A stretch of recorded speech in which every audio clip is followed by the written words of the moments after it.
Assalamualaikum warahmatullahi wabarakatuh.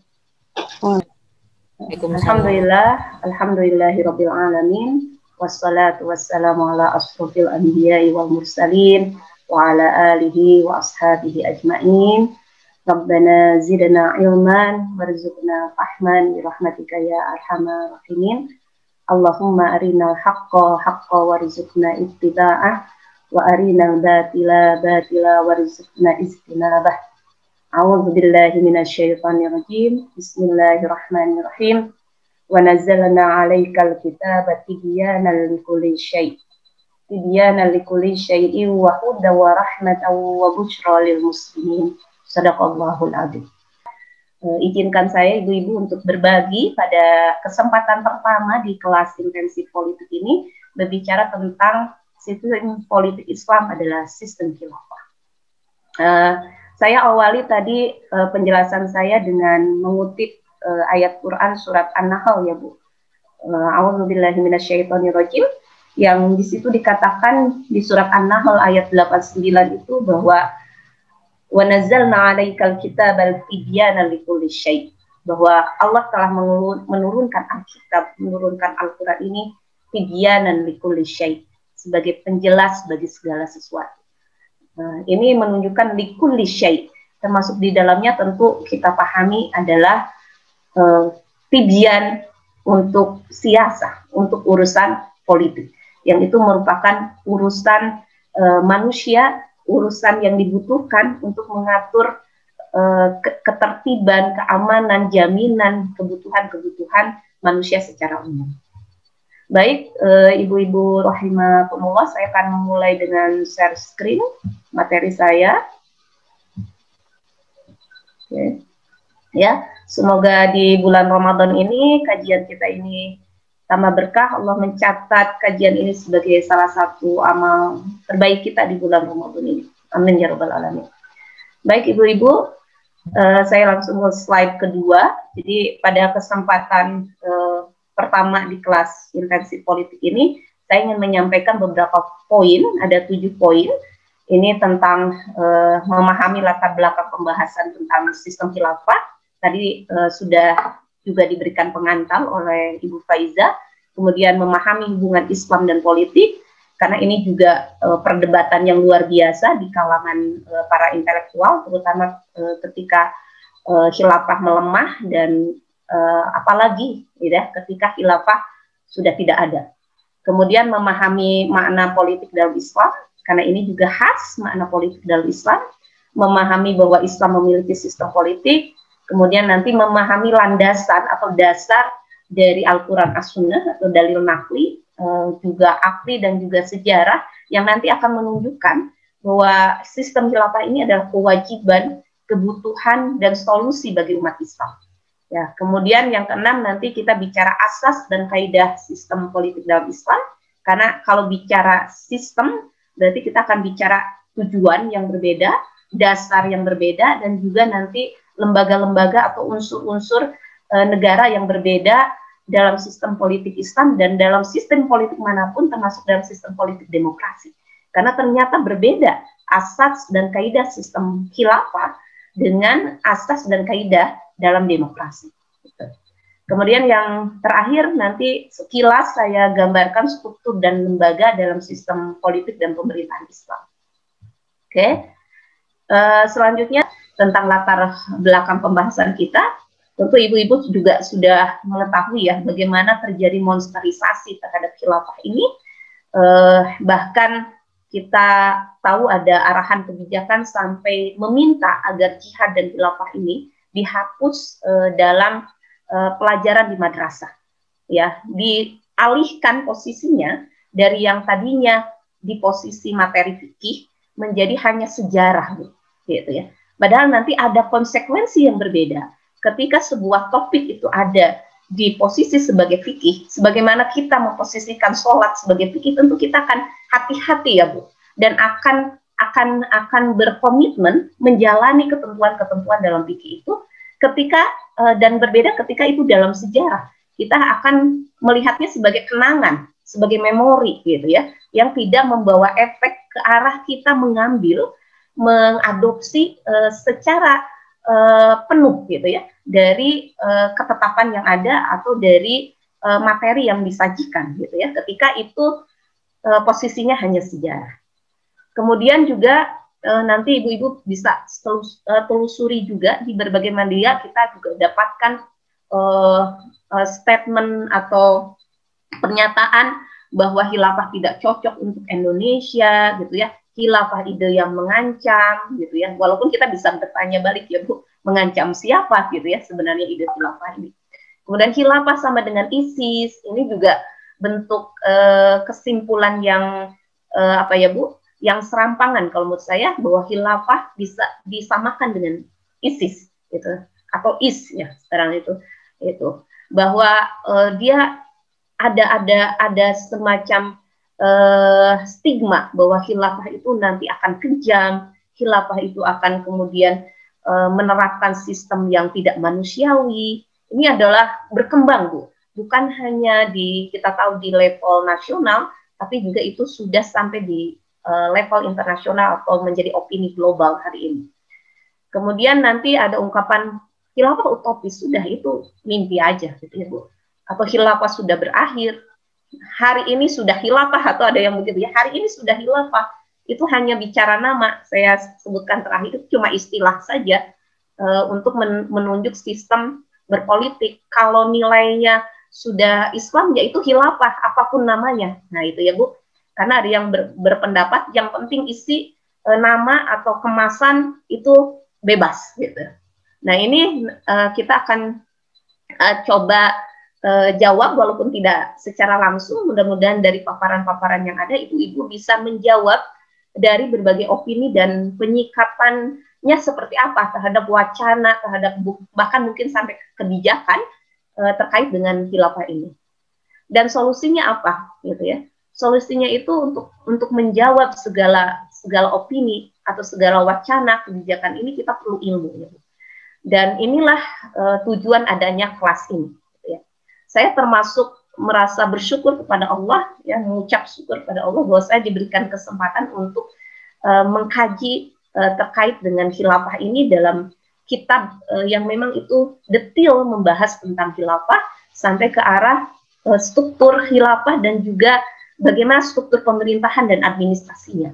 Nanti ibu-ibu kalau berminat itu bisa ditindaklanjuti ya Bu, setelah kelas intensif politik ini, bahwa ada kitab yang membahas secara khusus berkenaan dengan detail bagaimana struktur pemerintahan dan juga administratif dalam khilafah. Yang itu landasannya adalah dalil yang itu dari Al-Quran, As-Sunnah, dan ijma sahabat. Bu Indira, ya? Mohon maaf belum di show presentasinya, belum di slide show. Sudah Bu? Belum, masih. Apakah sudah muncul ke yang lain ibu-ibu? Sudah tershare screen-nya, tapi ya, belum di show. Slide show ya Bu. Slide show ya. Tidak macet ya Bu. Ira tuh sengaja nggak nge-slide show. Sengaja macet. Tapi coba aja ya Bu ya. Apakah cukup terbaca nggak Bu segini? Atau Ira coba ya. Ini sudah. Oke. Nah, dan ketika kita mengkaji Bu, jadi kita punya ilmu, punya sakofah, kalau istilahnya ya Bu, sakofah itu adalah pengetahuan yang lahir dari akidah Islam, kita akan bisa menjawab segala opini ini, gitu ya. Karena yang bisa menjawab ketakutan, salah paham, itu adalah ilmu, ya. Ilmu yang akan memberi kita petunjuk, memberi kita cahaya, dan sumbernya harus dari yang terjamin. Dan kita punya sumber yang terjamin itu apa? Al-Quran, As-Sunnah, dan ijma sahabat. Gitu. Jadi nanti ibu-ibu kalau ada profesor yang menyatakan sudah jangan banyak bahas akidah, jangan bahas syariah, jangan bahas khilafah, kita akan mampu menjawab gitu ya. Bagaimana Al-Quran, As-Sunnah sebenarnya mengajarkan, betulkah kita tidak boleh membahas akidah terlalu dalam gitu ya. Padahal itu adalah sesuatu yang menjadi fondasi di dalam keyakinan kita dalam Islam, dan dengan landasan iman. Karena ketika wawasan sangat luas, ilmu sangat dalam Bu, tapi tidak ada iman, tentu itu akan berhenti sebatas kepuasan intelektual. tidak terdorong, kalau tadi bahasa dari salah seorang partisipan, tidak menjadi lokomotif untuk bergerak gitu ya, lokomotif untuk melakukan perubahan, ketika kemudian ilmu itu juga tidak dikaitkan, tidak didasarkan dengan landasan iman. Ya. Nah, kemudian latar belakang yang lain, Bu, saya kaitkan dengan bahwa hari ini ya kita memasuki tahun 1442 Hijriah, dan 100 tahun yang lalu khilafah itu runtuh, Bu. Tepatnya 1332 Hijriah, 28 Rajab gitu ya. Dan ini menjadi momen pada saat itu, kalau dalam tahun Masehinya 1924, kita tahu 3 Maret ya, Lord Curzon yang menjadi Menlu Inggris saat itu menyatakan, yang saya tahu ini di hadapan di hadapan House of Commons, parlemennya Inggris gitu ya, majelis rendahnya di parlemen Inggris, yang menyatakan situasinya sekarang adalah Turki telah mati dan tidak akan pernah bangkit lagi karena kita telah menghancurkan kekuatan moralnya atau menghancurkan nyawanya gitu, Bu, yang menjadi ruhnya, yaitu khilafah dan Islam.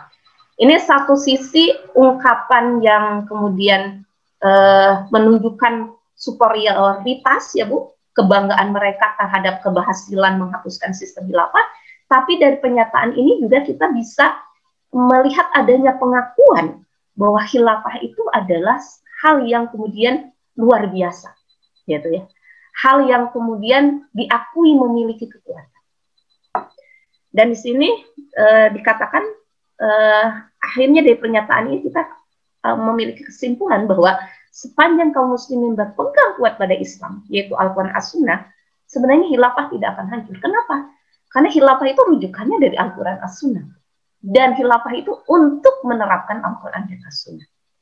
Nah, ketika Barat akhirnya menyadari letak kekuatan umat Islam, maka mereka merancang serangan pemikiran. Kita pahami ya, Bu, selain dengan serangan fisik, serangan militer, termasuk di dalamnya penjajahan, pendudukan, umat Islam dan Islam diserang dengan Ghazwul Fikr, gitu ya, Ghazwul Thaqafi sampai hari ini, dengan serangan pemikiran, dengan maksud menggoyahkan akidah dan menyelewengkan dari Islam yang lurus, kemudian digantikan ya dengan pemikiran dan budaya Barat, ya. Sekularisasi, liberalisasi, atau sekarang dengan kemasan lain dengan istilah moderasi Islam, misalnya moderasi beragama, yang intinya sebenarnya sama, sekularisasi dan liberalisasi.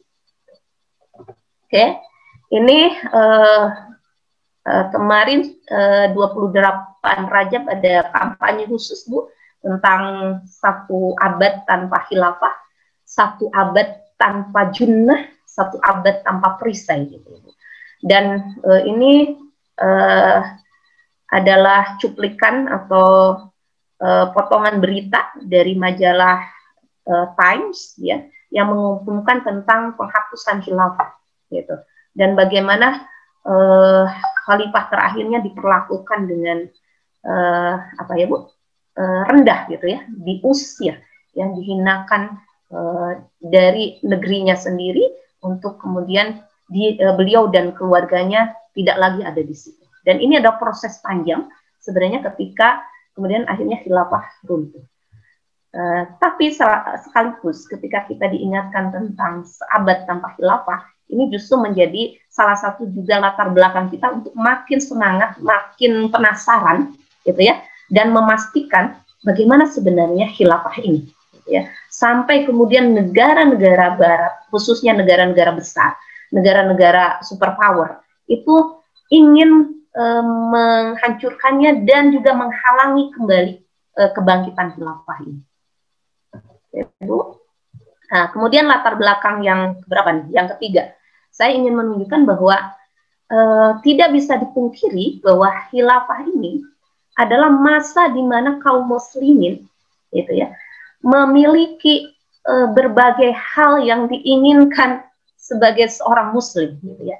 Bahkan diinginkan sebagai manusia itu, dalam konteks sebagai manusia pun itu ada dalam khilafah.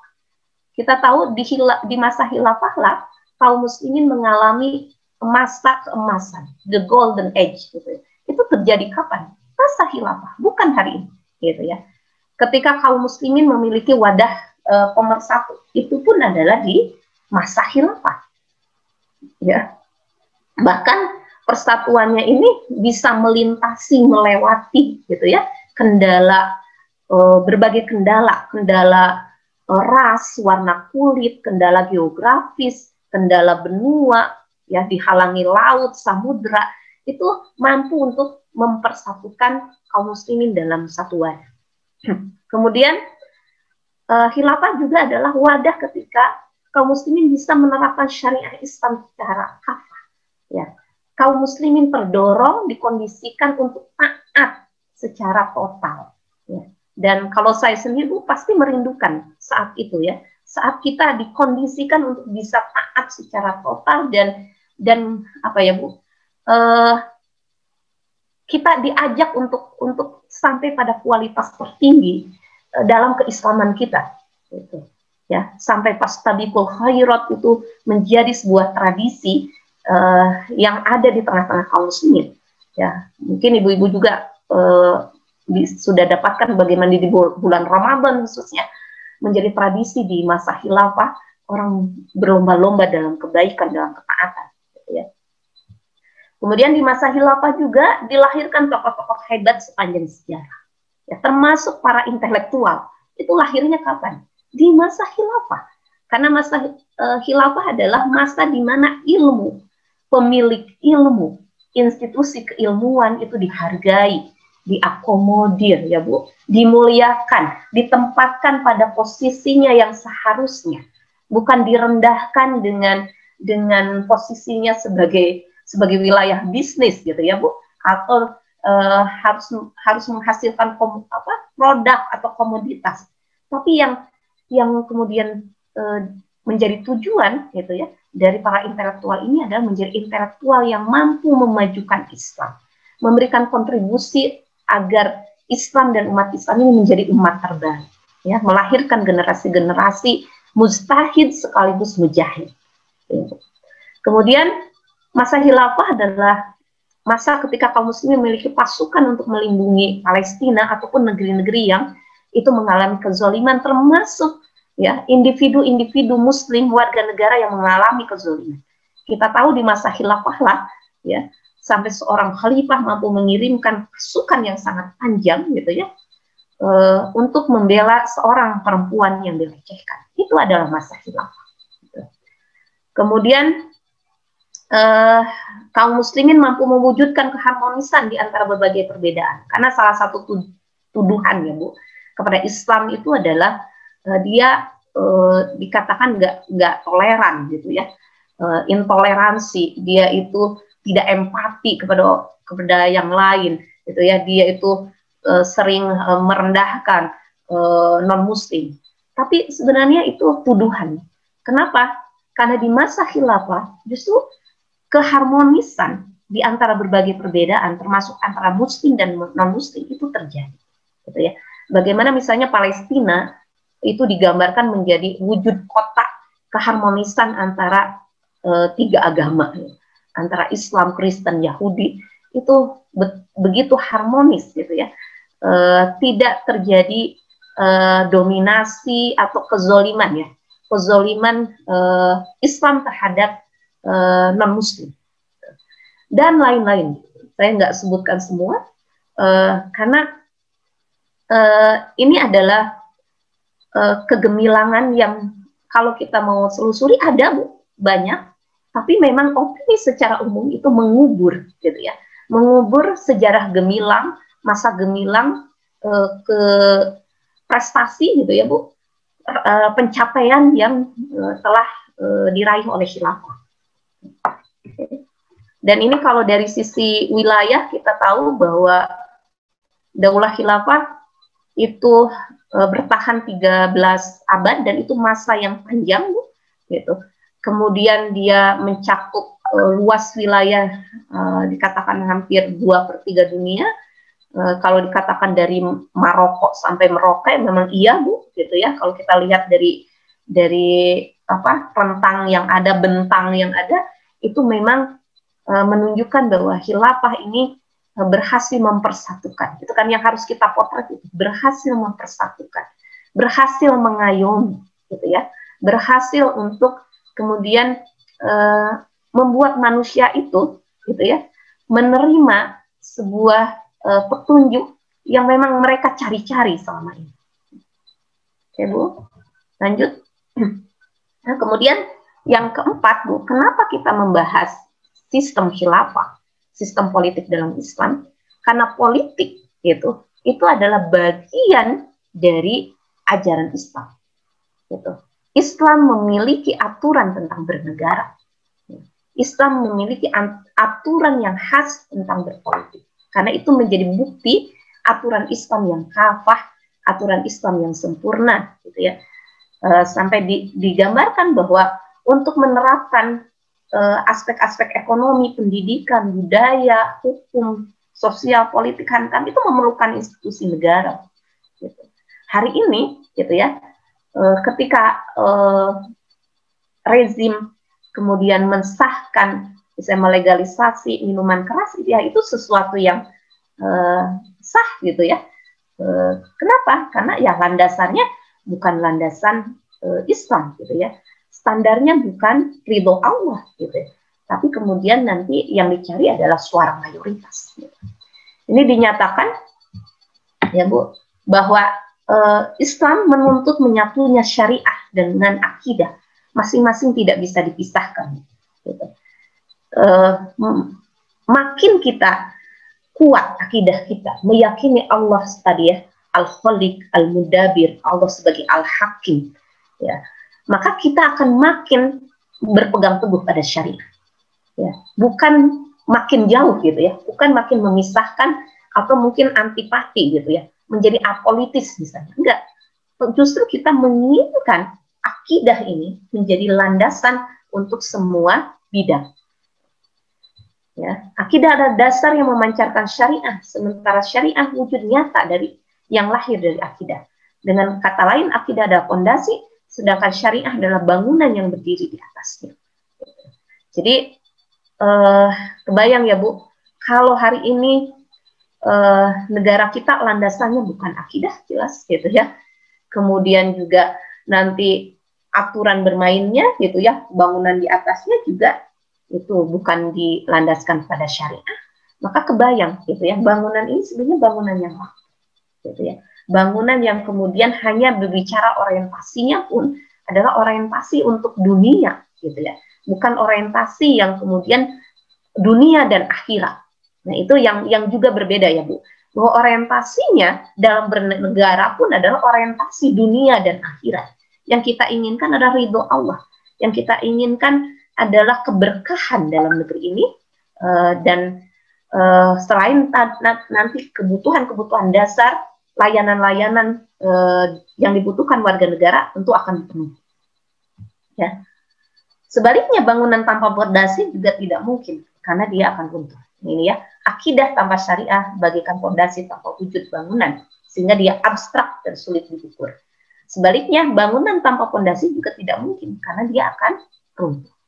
Ya, ini hanya mempertegas ya Bu, bagaimana kemudian Islam sebagai agama yang sempurna itu mengatur berbagai relasi ya dalam kehidupan kita, termasuk kemudian bagaimana dalam berbagai sistemnya, ini dalam muamalah dan ukubat. Jadi ini ya Bu, ini hubungan manusia.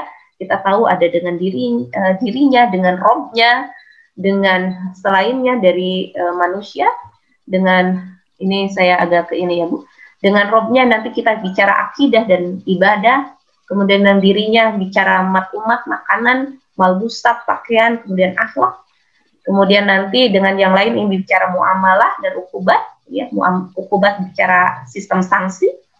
Nah muamalah di sini kita akan bicara sistem pemerintahan, nizamul hukm, sistem ekonomi, sistem sosial, istimai, siasah taklim, politik pendidikan, siasah khorijiyah, politik luar negeri. Kemudian di ukubat kita akan bicara hudud, jinayah, takjir, mukhalafah. Yang istilah-istilah ini Bu, sebenarnya istilah-istilah yang masyhur, Bu. bukan istilah baru. Jadi kalau ibu telusuri dalam kitab-kitab atau buku-buku fikih Islam, ini adalah istilah-istilah yang kemudian familiar sebenarnya, sesuatu yang akrab gitu ya dalam pembahasan mereka yang menggeluti fikih Islam misalnya. Dan penerapan dalam bidang muamalah dan ukubat ini memiliki konsekuensi, Bu. Apa? Dia memerlukan sistem khilafah, memerlukan sistem negara. Ya, saya contohkan misalnya hudud, Bu, ukubat. Oke. Hudud di dalam Islam itu bicara tentang sanksi yang diberikan pada tindakan-tindakan kriminalitas yang ketentuannya setelah ditetapkan oleh Allah. Di situ ada hak Allah, tapi tidak ada hak manusia di dalamnya. Nanti berbeda dengan jinayah. Nah, ketika bicara hudud, di situ misalnya ada apa, Bu? Untuk yang berzina. Zina ada muhson, ada ghair muhson. Nah, itu memerlukan institusinya, Bu. Apa? Al-Qadha. Nanti kita akan lihat di struktur pengadilan, gitu ya. Yang pengadilan itu juga diatur, dicontohkan oleh Rasulullah dan para sahabat, bangunannya seperti apa, aturan mainnya seperti apa. Dan itu tidak mungkin dilaksanakan, dan perintahnya pun itu tidak jatuh kepada individu, tidak jatuh kepada kelompok, tidak jatuh kepada lembaga sosial, tapi jatuhnya kepada sebuah institusi kekuasaan, kepada institusi politik. Baik. Nah, sehingga kita bisa simpulkan, Ibu rahimakumullah, bahwa penerapan syariah kafah itu membutuhkan khilafah. Contoh konkret, Bu. Standar mata uang, dinar dirham. Wah, itu udah langsung klik kita. Pasti butuh khilafah. Pasti butuh negara yang mengumumkan, yang mengadopsi, yang kemudian mengambil standar dua logam ini, gitu ya, emas dan perak ini. Ya, nggak mungkin kalau itu dilakukan oleh kelompok, dilakukan oleh individu. Kalau sebatas sosialisasi, edukasi mungkin bisa. Tapi kalau bicara dia dilegalisasi, diimplementasikan, dia menjadi sebuah kebijakan, tentu itu butuh institusi negara. Ya, sebagaimana itu diterapkan sejak masa Rasulullah hingga nanti sepanjang khilafah yang digunakan adalah standarnya dinar dan dirham. Bu, masih semangat ya, Bu? Masih bisa mengikuti? Suara saya jelas ya, Bu? Jelas, Bu Mira. Jelas, Bu. Ya, alhamdulillah. Nah, kemudian tadi ya, Bu, penerapan syariah kafah itu butuh khilafah. Syariah Islam mengatur seluruh aspek kehidupan seperti bagian sebelumnya, dan nanti ada aspek-aspek muamalah dan ukubat yang itu bahkan mungkin kalau kita juga berbicara ibadah, nanti ada sisi-sisi yang kemudian nggak bisa dilakukan individu, gitu ya. Haji misalnya, nggak bisa itu dilakukan oleh individu, gitu ya. Tapi itu terkait dengan mekanisme yang harus dijalankan oleh negara. Kemudian pilar pelaksana syariah kita tahu ada 3 di dalam Islam: ketakwaan individu, amar ma'ruf nahi mungkar oleh masyarakat, dan yang ketiga itu adalah penerapan hukum oleh negara. Ya, 3 pilar. Ketakwaan individu mungkin masih ada, Bu, hari ini. Ya, individu-individu yang bertakwa. Amar ma'ruf nahi mungkar sedang bergerak, gitu ya. Tapi ketika nggak ada khilafah, itu kayak satu pilar runtuh, Bu, gitu ya. Nggak bisa itu kemudian syariah kafahnya itu kemudian dilaksanakan. Sehingga syariah kafah, syariah Islam yang menyeluruh tidak akan tegak sempurna kecuali dengan hadirnya khilafah ala minhajin nubuwah, gitu ya. Kemudian ini dikutipkan salah satu hadis ya, Bu, yang menyatakan dari Rasulullah SAW yang bersabda, innamal imamu junnah yuqattalu min waraihi wa yutaqabbi. Sungguhnya imam atau khalifah itu laksana perisai, umat akan diperangi di belakangnya atau akan berlindung ya, Bu, di belakangnya, dan berlindung dari ketika berlindung dari musuh bihi dengan junnah itu, dengan imam itu, gitu ya. Kemudian kita lihat misalnya ketika tidak ada khilafah, pada saat itulah kemudian umat Islam benar-benar nggak punya junah. Berbagai pembantaian, invasi, aneksasi, ya Bu, genosid gitu ya, itu terjadi kepada kaum muslim. Ya.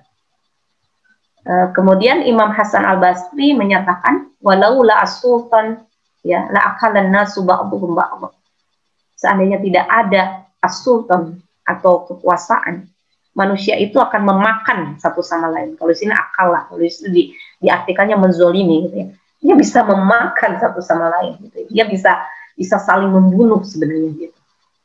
Nah, yang kedua, Bu, hubungan Islam dan politik atau negara. Ya, kalau dari yang tadi saja kita bicara tentang Islam itu sempurna, Islam itu kafah, itu sudah terjawab sebenarnya. Pasti Islam itu berhubungan dengan politik. Islam itu tidak mengenal separasi, tidak mengenal sekularisasi antara Islam dan negara atau antara agama dan politik gitu ya. Karena sebenarnya Islamnya itu sendiri bukan agama ritual. Islamnya itu sendiri adalah akidah ruhiyah, akidah siyasiyah gitu ya. Dia adalah akidah ruhiyah dan akidah politik, Bu. Gitu. Itu yang kemudian nggak bisa disamakan dengan Islam itu sebagai ideologi, tidak bisa disamakan dengan ideologi lain, ya Bu. Jadi yang ideologi itu Islam, ya Bu. Khilafah itu sistem politiknya. Jadi kalau hari ini ada tuduhan bahwa khilafah itu ideologi khilafah, berideologi khilafah, ideologi transnasional khilafah, Bu. Nggak ada, Bu, ideologi khilafah. Khilafah itu sistem politik, gitu ya. Atau bisa dinyatakan dia bentuk negara dalam Islam, gitu. Ideologinya apa? Ideologinya Islam. Ideologinya Islam. Makanya dikatakan agama adalah fondasi dari Islam. Sedangkan kekuasaan adalah penjaganya. Ya, ini dari Imam Al-Ghazali. Apa saja yang tidak memiliki fondasi akan hancur, dan apa saja yang tidak memiliki penjaga akan hancur. Okay. Nah, kemudian yang ketiga, udah ketiga Bu Faizah. Ketiga ini pengertian politik gitu ya. Atau siasah, ya Bu. Sasa ya susu siasatan. Selain itu kayak kurang satu slide ya Bu. Nanti dalam hadis pun dikatakan begitu bahwa Bani Israel itu mereka diurusi oleh para nabi, setelah tidak ada para nabi kemudian akan muncul khalifah yang banyak. Gitu ya. Dan siasa ini adalah artinya mengatur, aturan, keteraturan. Sehingga siasa itu adalah hukum Islam yang mengatur tentang sistem kekuasaan dan pemerintahan. Atau dikatakan bahwa politik itu adalah ri'ayatus su'unil ummah dakhiliyan wa kharijiyah. Dia adalah pengaturan urusan umat. Bu, dari pengertiannya saja, ketika dia adalah ri'ayatus su'unil ummah, artinya para pelaku politiknya, para politisinya itu adalah ro'in. Dia adalah pelayan, Bu. Dia adalah orang yang kemudian melakukan upaya maksimal agar kemudian rakyat ini terurus. Nah, itu ro'in itu, Ibu. Riayah itu mengurus, gitu ya. Bukan mengurusinya, Bu. Kalau sekarang kita dikurusi nih ya, dengan pajak, gitu ya, Bu. Bukan, tapi diurus, dipenuhi kebutuhan-kebutuhannya. Gitu. Oke. Kemudian keempat, ya, bahwa Islam ini memiliki sistem politik yang khas yang tadi. Sistem politik dengan pengertian politik yang tadi. Sistem ini dengan segala perangkatnya, dengan segala tujuan, visi misinya, struktur lembaga-lembaga yang ada, dia memang untuk kemudian memimpin pengaturan urusan umat dalam menerapkan syariat, gitu ya. Dia bukan menjadi negara pedagang, ya, bukan otak bisnis kayak sekarang misalnya, atau dia itu akhirnya mengikuti apa yang kemudian menjadi arahan dari negara-negara adidaya misalnya. Enggak, dia hanya akan mengikuti arahan-arahan yang diminta oleh Allah dan Rasulnya. Gitu. Nah, dari mana kita tahu khilafah ini adalah sistem politik yang khas dalam Islam? Ya, Bu. Pertama dari nanti saya ke bawah ya Bu. Itu dari Al-Quran, dari hadis, dari ijma sahabat. 3. Ya. Nggak ada kias ya Bu, cuma 3. Ketika bicara bahwa khilafah itu adalah sistem politik yang khas dalam Islam. Al-Quran, As-Sunnah, ijma sahabat. Bukan ijma ulama, ijma sahabat. Gitu. Nah, di dalam hadis itu dikatakan, kita tahu ada yang hadis terkait dengan 5 fase gitu ya, zaman yang akan dilalui oleh manusia, itu ada istilah khilafah ala minhajin nubuwah. Istilah yang digunakan ada khilafah. Nanti yang lain, dalam hadis yang lain digunakan istilah imamah gitu ya. Kemudian dari ijma sahabat nanti ada istilah amirul mukminin untuk menunjuk pemimpinnya gitu ya. Tapi sistemnya itu adalah khilafah. Pemimpinnya disebut khalifah atau imam atau amirul mukminin. Kemudian ini definisi khilafah ya. Dalam buku Mahmud Al-Khalidi ya. Khilafah adalah kepemimpinan umum atas seluruh kaum muslim di dunia untuk menerapkan syariah dan mengemban dakwah Islam ke seluruh penjuru dunia. Gitu. Itu khilafah. Dia adalah kepemimpinan umum atas seluruh kaum muslimin di dunia. Dia tidak dibatasi oleh batas-batas nation, ya Bu, nation state atau batas-batas imajiner yang membagi-bagi wilayah, tidak. Tapi dia adalah kepemimpinan atas seluruh kaum muslim. Dari mana ini ditariknya? Gitu ya, hingga ada definisi ini. Ini adalah ditarik dari apa yang ada di dalam Al-Quran, hadis dan ijma sahabat. Okay. Yang pertama Bu, kata khalifah itu ada dalam hadis. Jadi Bu, ketika sebuah kata istilah ada dalam hadis Rasulullah SAW, kita mesti cermat bahwa istilah itu bukanlah istilah yang sembarangan, gitu ya. Dia pasti dipilihkan oleh Allah istilah itu. Gitu. Kenapa? Karena Rasulullah pasti dibimbing oleh wahyu, ya. La yantiku anil hawa, bahwa Rasulullah tidak berbicara dari hawa nafsunya, gitu ya. Nah, ketika dikatakan ada khilafah, satakunu khulafah, itu di sini. Wasatakunu khulafah. Khulafah itu jamak dari khalifah, para khalifah. Gitu ya. Setelah Nabi, tidak akan ada Nabi, karena Nabi Muhammad Nabi terakhir, Khatimul Anbiya, akan ada para khalifah. Kemudian, kita tahu ada istilah khulafah ur-rasyidin juga, Bu, khulafah. Ya.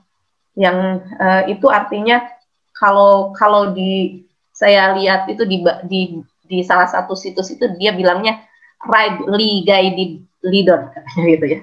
Seorang pemimpin pengganti Rasulullah yang kemudian mendapatkan bimbingan petunjuk yang lurus. Gitu. Itu ada istilah khalifah ya, yang itu ada di dalam hadis, yang juga nanti kita akan temukan landasan-landasan terkait dengan khilafah ini dari Al-Quran dan juga As-Sunnah yang lain. Ya, Al-Quran tadi yang dibacakan oleh Mbak Destri, ya dari Al-Maidah ayat 48-49, walaupun di ayat itu tidak langsung khilafah atau khalifah, tapi bahasanya fahkum, ya, a'udzubillahi minasyaitonirrajim. Nanti ke bawah itu wa annihkum. Nah, itu. Annihkum itu dikatakan hendaklah, haruslah sebenarnya kamu memutuskan perkara. Nanti menurut saya kutipkan ya Bu, karena saya bukan ahli tafsir, gitu ya, atau ahli bahasa Arab, saya mengutip saja. Ketika bicara anihkum itu ada dalalah iqtido, istilahnya penunjukan yang menunjukkan adanya keharusan, adanya tuntutan terikat, harus memutuskan perkara di antara mereka menurut apa yang diturunkan Allah, bukan menurut hawa nafsu. Ya, kalau hari ini kan menurut hawa nafsu itu istilahnya bisa banyak ya Bu, suara mayoritas gitu ya Bu. Hasil survei itu bisa jadi ahwa gitu ya, gitu ya. Wa annihkum bainahum bima anzalallah. Anihkum itu siapa yang harus memutuskan, siapa yang harus berhukum. Anihkum menunjukkan harus adanya hakim, penguasa, ya, adanya mahkum, adanya yang dihukum, ya. Nanti adanya persiapan-persiapan dan perangkat-perangkat untuk bisa menghukum, gitu. Jadi satu perintah itu menunjukkan juga perintah lain untuk menunaikan perintah itu. Oke. Tadi yang satu ya Bu, saya kelewat. Nah ini nanti yang dari sunnah juga dikaitkan dengan kewajiban bai'ah. Nanti kita bisa bahas lebih lanjut tentang bai'ah, karena banyak juga yang salah paham tentang bai'ah atau takut mendengar kata bai'ah. Ya. Tapi bai'at itu adalah mekanisme mengangkat pemimpin dalam Islam. Oke. Kemudian kita juga dilarang untuk berhukum kepada selain hukum Allah, karena ada kecaman ya sampai dikatakan kafirun, zolimun, fasikun. Okay. Kemudian di Al-Baqarah ayat 30, Bu, ini saya yakin ibu-ibu sering gitu ya mendengarnya, ya membacanya insya Allah ya. A'udzubillahi minasyaitonirrajim. Idza qala rabbuka lil malaikah inni ja'ilun fil ardi khalifah. Ya, saya kutipkan dari Imam Al-Qurtubi ya, bahwa ayat ini merupakan pangkal mengenai pengangkatan seorang imam dan khalifah yang wajib didengarkan dan ditaati. Ya. Oke, saya percepat ya, Bu. Nah, kemudian ini qaul ulama yang menunjukkan juga bahwa mereka bersepakat tentang wajibnya mengangkat seorang khalifah. Ya, ini banyak dari Imam Nawawi ya, Bu, dari Syarah Sahih Muslim ya. Kemudian Ibnu Hajar Al-Haisami gitu ya, yang menyatakan bahwa imam atau khalifah itu adalah wajib, bahkan kewajibannya itu, Bu, adanya khalifah itu sebenarnya jedanya hanya 3 hari ya, dikasih batasnya itu hanya 3 hari 3 malam gitu.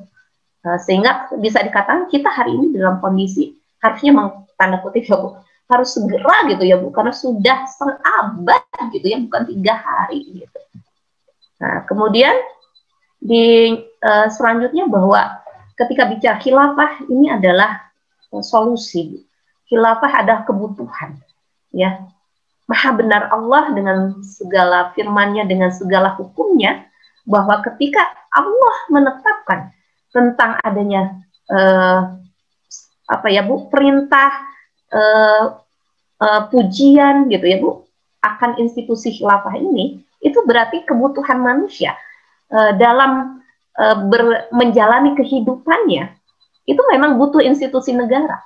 Akan sangat sulit dia berarti memenuhi kebutuhan, meraih tujuan-tujuan gitu ya yang diinginkan dalam Islam gitu ya, Bu, dalam bermasyarakat, dalam berekonomi, dalam menjalankan pendidikan, itu tanpa khilafah gitu ya. Dia kebutuhan, dia juga solusi ya.